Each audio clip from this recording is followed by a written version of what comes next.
इन बच्चों आज हम लोग क्वेश्चन करेंगे फोर्थ एमसीक्यू जिसमें v1 प्लस v2 परपेंडिकुलर है अगर v1 माइनस v2 के तो देन हमें चार ऑप्शन दिए हुए हैं। मैंने ऑप्शंस लिख रखे हैं कॉपी में, आप देखिए यहाँ v1 प्लस v2 परपेंडिकुलर है v1 माइनस v2 के। तो पहले हम सॉल्व कर लें कि v1 प्लस v2 अगर परपेंडिकुलर है तो इसका क्या वैल्यू होगा। तो देखिए बच्चों, हम जानते हैं डॉट प्रोडक्ट क्या होता है।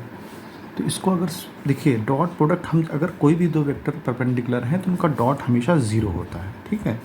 अब हम बारी बारी से इसका मल्टीप्लाई करें तो v1 का जो v1 से मल्टीप्लाई होगा, चूँकि सेम वेक्टर है तो v1 डॉट v1 हो जाएगा, cos 0 की वैल्यू 1 हो जाएगी तो यानी v1 स्क्वायर हो जाएगा।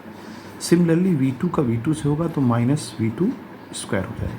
लेकिन v1 और v2 का जब मल्टीप्लाई करेंगे तो आएगा माइनस v1 v2 डॉट में रहेगा और यहाँ आ जाएगा प्लस v2 और v1। हम जानते हैं a डॉट b को b डॉट a के बराबर लिखा जा सकता है, लिहाजा ये दोनों कैंसिल हो जाएंगे और ये दोनों आउट हो जाएंगे। तो हमारे पास क्या बचेगा, v1 square is equal to v2 square. कहने का मतलब क्या बनेगा, v1 v2 के इक्वल है। ठीक है बच्चों, यहाँ तक हमने सॉल्व कर लिया इसको। अब देखिए क्वेश्चन में हमसे क्या कहता है, जो आंसर हम लोगों को दिए गए हैं कि v1 परपेंडिकुलर है v2 के। सबसे पहला तो ये पूछ रहा है v1 क्या परपेंडिकुलर है v2 के। तो ऐसा तो है नहीं भाई, v1 v2 के परपेंडिकुलर कहाँ है, v1 v2 के इक्वल है।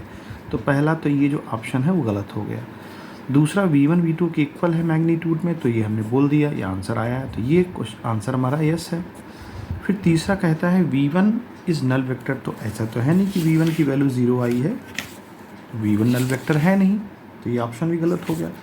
चौथा ऑप्शन कहता है the angle between v1 and v2 can have any value. तो जाहिर सी बात है कि v1 v2 में कोई भी जो है उनके बीच में एंगल बन सकता है। जैसे मान लीजिए एग्जांपल ये लीजिए कि सपोज़ आपके पास यहाँ पर ये v1 है और ये माइनस v2 है। तो इनका अगर हम ये देखें, ये v2 था पॉजिटिव डायरेक्शन में, और अगर हमें माइनस करना है तो अपोजिट कर देंगे। और ये v1 मान लीजिए यहाँ पर है, ऐसे मान के चलिए कि v1 यहाँ था, v2 इधर था, बट अगर माइनस करना है तो इसकी डायरेक्शन बदल देंगे। अगर v1 प्लस v2 लेना है तो ये रिजल्टेंट आएगा, और v1 माइनस v2 लेना है तो ये रिजल्ट आएगा। तो अब देखिए v1 और v2 के बीच में हम कोई भी एंगल हो सकता है, जो थोड़ी ना कि ये जो है मतलब कैन हैव एनी वैल्यू। तो यहाँ पर ये जो फोर्थ ऑप्शन है ये भी हमारा सही हो रहा है, the angle between v1 and v2 can have any value. तो इस तरह से चूँकि v1 प्लस v2 का रिजल्टेंट परपेंडिकुलर है v1 माइनस v2, v1 और v2 नहीं है, तो यहाँ पर v1 और v2 किसी भी एंगल पर हो सकते हैं, ऐसा कोई ज़रूरी नहीं है, क्योंकि रिजल्टेंट परपेंडिकुलर है। ये ध्यान देने वाली बात है, रिजल्टेंट परपेंडिकुलर है। v1 और v2 परपेंडिकुलर हैं ऐसा कोई ज़रूरी नहीं है, वो तो मैंने बना दिया आपको समझाने के लिए। तो इस तरह से इस क्वेश्चन को सॉल्व करेंगे। उम्मीद है बच्चों आपको समझ में आएगा। Good bye.